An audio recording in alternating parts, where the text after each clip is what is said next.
She is the most gifted politician, leader, friend in the entire state of Georgia. And I'm so proud to be with her tonight.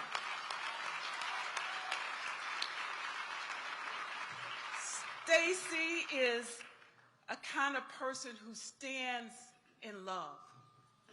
She leads in integrity. She sees everyone with her eyes, and she listens, and she feels with her heart. And when she sees a problem, she has a plan to fix it. That's our Stacey. So I'm proud to be here tonight. And I'm proud of all the work that you all have done, because Stacey is that gift. And she's been a gift not only to Georgia, but to this entire country. All right. And we have stood with Stacey since 2007, when she came to the Georgia House. And she came to the Georgia House with plans. And if you know Stacey, she is going to challenge you to be your best self. And she's challenged all of us, and she's challenged this state of Georgia to be better, to be its best self. And so I have to yield to Al Williams, and we don't know what he's going to say, but we're going to yield to Al Williams. And I want to say that we stand in love, and I appreciate each and every one of you, because Stacey is indeed our gift. Hallelujah.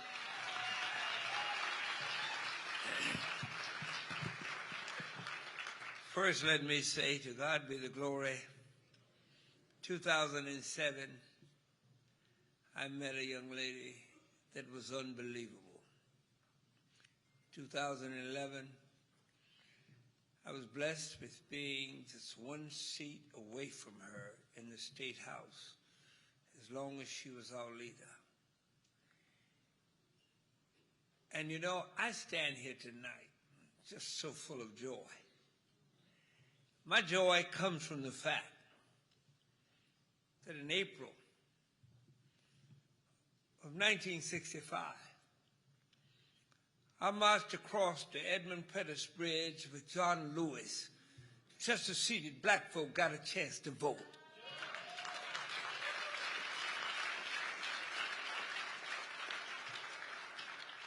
I went to jail 17 times in the civil rights movement just to see that we could be here tonight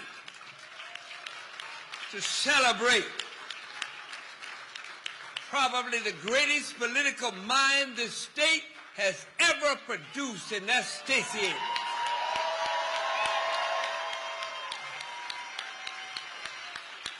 I stand here tonight because I have 3 grandchildren that can look back and say, because of the struggle, because we bled, because we died, we're here this evening. And I want you to know my soul is happy. I am happy because I know that all things work together for good for those who love the Lord, and Bishop, who live according to his word. And I'm telling you, Georgia has never produced but one Stacey Abrams. And I want you to know that tonight we stand with a woman that stood for right. We stand with a woman that was here because women needed voices. We stand with a woman because children needed voices. We stand with a woman because we all needed voices. We stand with a woman who does not believe you should just love a baby as a fetus, but love a baby as a child. We stand with a woman that believes that you can believe in the Second Amendment and save the lives of second graders. I stand with her. the twilight of my political career. At 13 years old, my aunt and my mother drove me around a little community called Liberty County. And I knocked on doors for John Fitzgerald Kennedy because I believed this world could do better. And I've worked hard for Stacey Abrams because I know Georgia can do better. And I want you to know I will never, ever back down from the fact that we passed legislation to send billions of dollars to Georgia that a governor used for his political advantage and never got a Republican vote. I stand for those that stand for right. And I ain't scared to say it. I love Joe Biden because he's our president and he is honest, he's not a liar, and he's not an abuser of women. And I stand with Joe Biden. And so as I leave the stage this evening, and the bishop knows that ain't no Baptist deacon ever left after saying one time he was going to leave. But I'm leaving right now. And I leave you with this. This is an opportunity. It is a lesson. We will stand with Stacey. We will change Georgia. We will lift this state up. And we know that God knows that only what we do for Jesus will stand. And I stand with Stacey because she is for right. God bless you.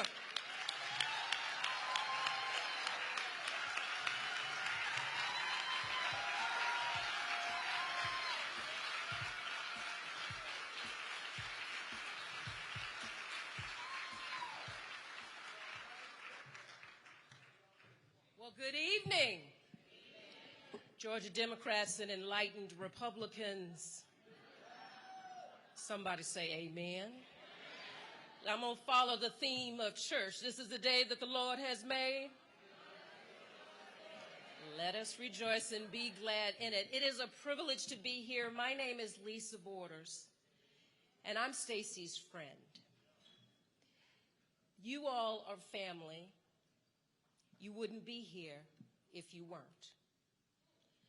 I met Stacey in 2004. She was deputy city attorney for the city of Atlanta. We went through a program called Leadership Georgia, and I subsequently ran for office and became president of city council. Stacey was my lawyer, and you know I got some damn good advice. Each and every one of us has watched her on this journey, and there are at least 3 things that have happened. Not just for Georgia, but for this country. We have all been informed, we've been inspired, and we've been impacted. Somebody, we've been informed, we've been inspired, and we've been impacted by Stacey Abrams. She's special. Are you with me? She is special. So let me tell you how special she is. In my life, she has been incredibly supportive. When my father passed, she was one of the first people that I called, and she was the only one who came to sit with me at 2 in the morning at Waffle House for 4 hours. The only one. She is talented. Every time I see her on TV, I get chills. She can roll with Rachel Maddow and anybody else they throw at her with the data, with the facts, and with the distinguishing argument. Amen? Stacey is also an advocate, not only for me and my family, but for you and your family and all of Georgia, and arguably for the country, because she was running for governor here, but she is the brightest star in the Democratic crown. Somebody, are you ready? She's also been my confidant. When I've had information that I needed to share or somebody I needed to talk to, I would share it with Stacey, and she would hold space for me and not share it with anybody else. You know, that's hard to find in today's environment. She's empathetic. I've watched her for 20 years. But I've also watched her on this campaign trail as she met people from all 159 counties in this state. And she was an active listener, empathetic for what was happening in their lives. Last but not least, I'll be 65 in a couple of weeks, but Stacey, she's young. She's young, which means we got a lot of time and a lot of stuff to do.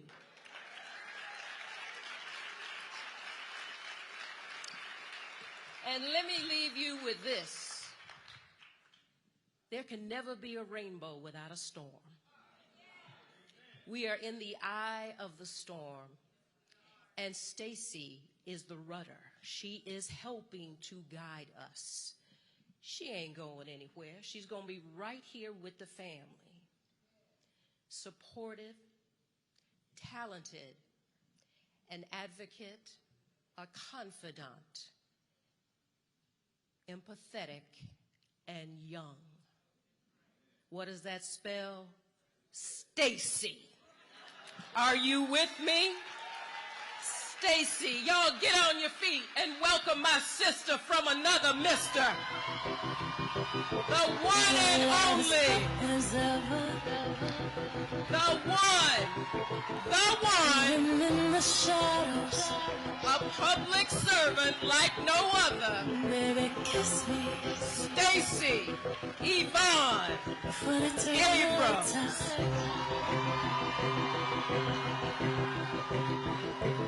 Your heart is feeling, and I'm crashing into you. Hello. Hello. Hello.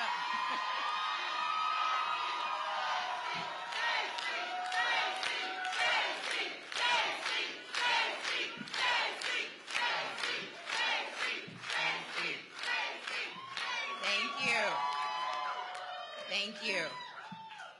Thank you, Georgia. Thank you, Daddy. It is good to be here in this moment, surrounded by your love and support. And let me begin by offering congratulations to Governor Brian Kemp. Our state has experienced one soul-crushing crisis after another over the past few years. But even during these trying times, the fighting spirit of Georgia has prevailed. We've seen what's possible when we stand up for our neighbors and protect each other. We've made sacrifices. We've pitched in. We've seen each other's fights as our own, and we've done things we never thought we could. It is in the spirit of that endurance and that persistence that I decided again to run for governor.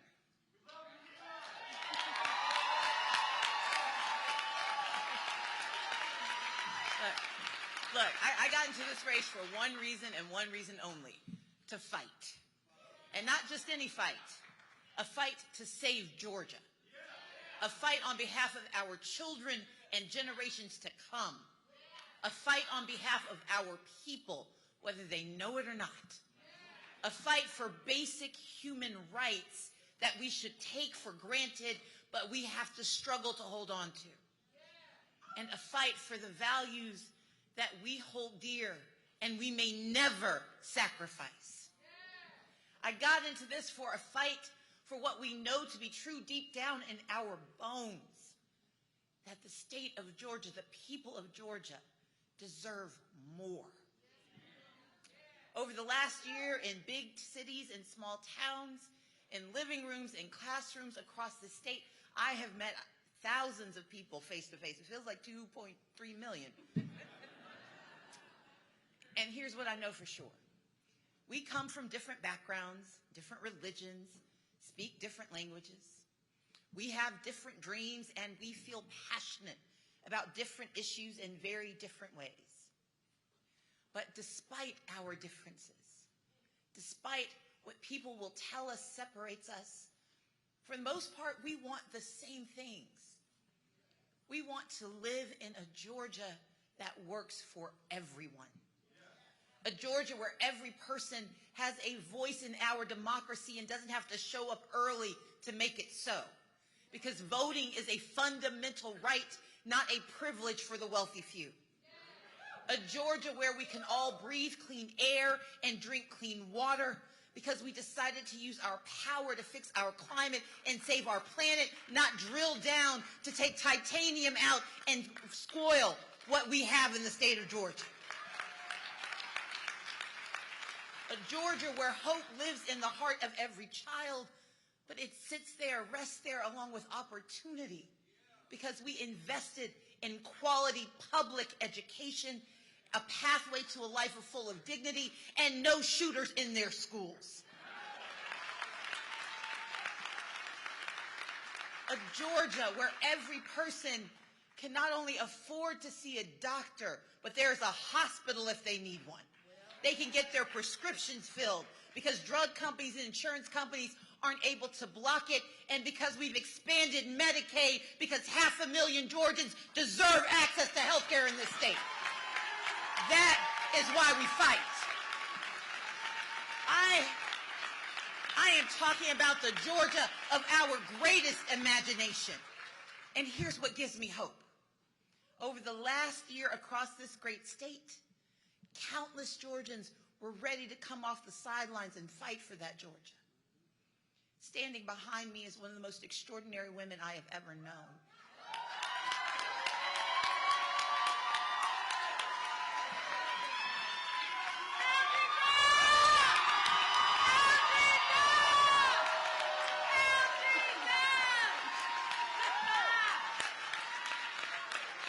From the moment I got into politics, I have always promised to level with the people of Georgia. And I am here to tell you that what we have architected in this state does not end today. And this woman is one of the reasons why. Lauren Growargo is our champion. She is our friend, and she deserves our praise and our thanks because this is the Georgia she's helping us build.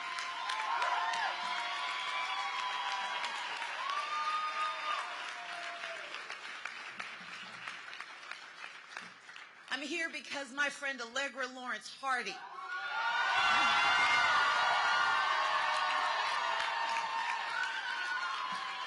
is one of the fiercest attorneys you will ever meet. And she has poured her heart and her soul and her time and her treasure to defending our rights and our democracy, and she will never be demeaned for doing for us what we can't do on our own. Thank you, Allegra Lawrence Hardy.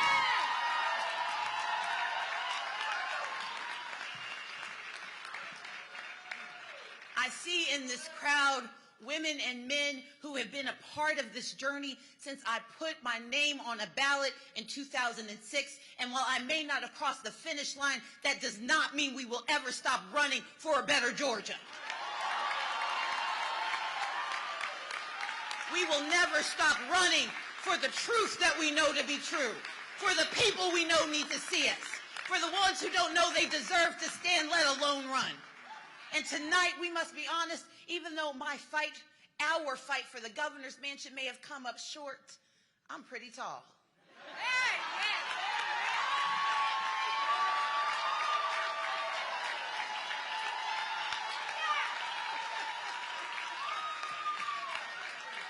And I am here because this is a moment where despite every obstacle, we are still standing strong and standing tall and standing resolute and standing in our values. And we know Georgia deserves more. And whether we do it from the governor's mansion or from the streets, whether we do it from the Capitol or from our communities, we are going to fight for more for the state of Georgia. That is what we're here for. obligation. That is our responsibility. Now, tonight I am doing what is clearly the responsible thing. I am suspending my campaign for governor. I love you too.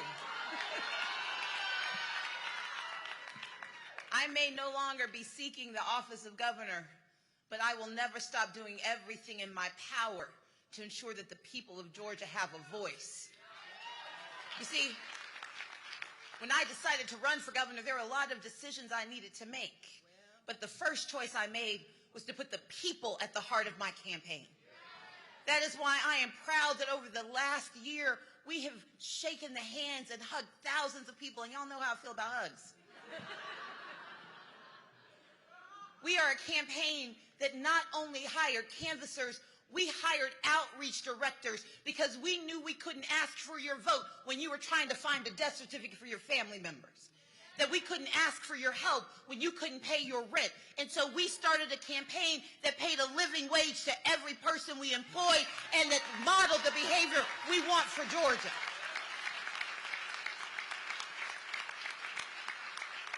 Together, we rejected the doubts of the insiders and the cynics and the naysayers, and we chose to run this race for the people. And we didn't just make our case to Democrats. Because of your support, I've talked with Georgians of all ages, of all backgrounds, from red to blue to purple, and they are all ready for change. And while they may not have chosen change tonight, they had to think about it. Because together we have planted yet another seed in the soil for our democracy, for a better tomorrow, and that matters. And so to every volunteer, every organizer, every door knocker, every phone baker, every texter, every prayer warrior, every donor, every labor organizer, every person who lifted your hands and lifted your voices, I thank you from the bottom of my heart. Thank you. To the people of Georgia, those who voted for me and those who looked at me, thank you for believing in me, and thank you for taking a chance on me. God bless you too. And while I'm thanking everyone, I have to take a moment and thank my family.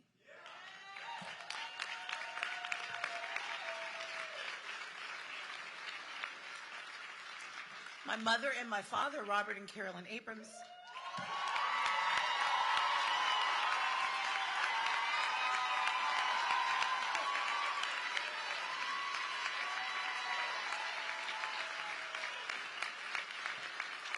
And y'all have heard my story. I come from a big family. My sister, Andrea Abrams. My brother, Richard Abrams. My brother-in-law, Brandon McLean. My brother-in-law, Jimmy Gardner. My niece, Faith. My nephew, Jordan. My niece, Erin. My niece, Ryan. My nephew, Cameron. My nephew, Devin. My cousin, Alex. And my sister, Audrey Janine Abrams McLean.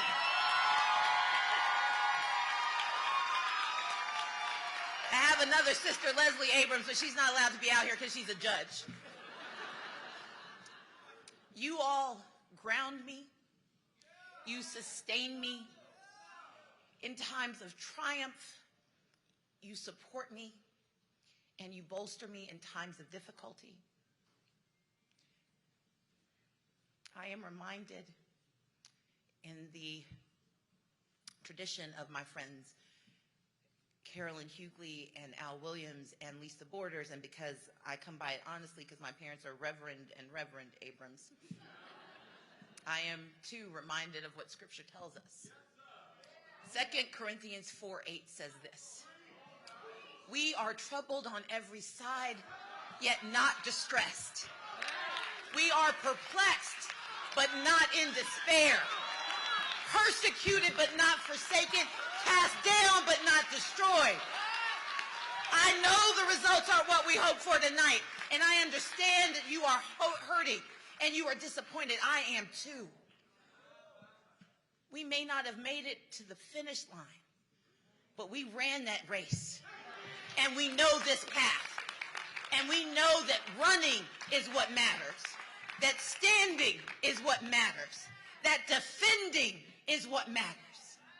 And what I know for sure, what I say to DeBose Porter and Rebecca DeHart, what I say to Ashley Robinson and Sarah Beth Gale, what I say to Alan Essig and Jessica Bird, what I say to Jenny Castillo, and to the whole host of those who stand and fight and run and believe, I say that our vision and our values are never clouded, that our intention is righteous, that our future is bright, and while we may not write the story today, there will always be another chapter, and together we will get it done. Thank you so much.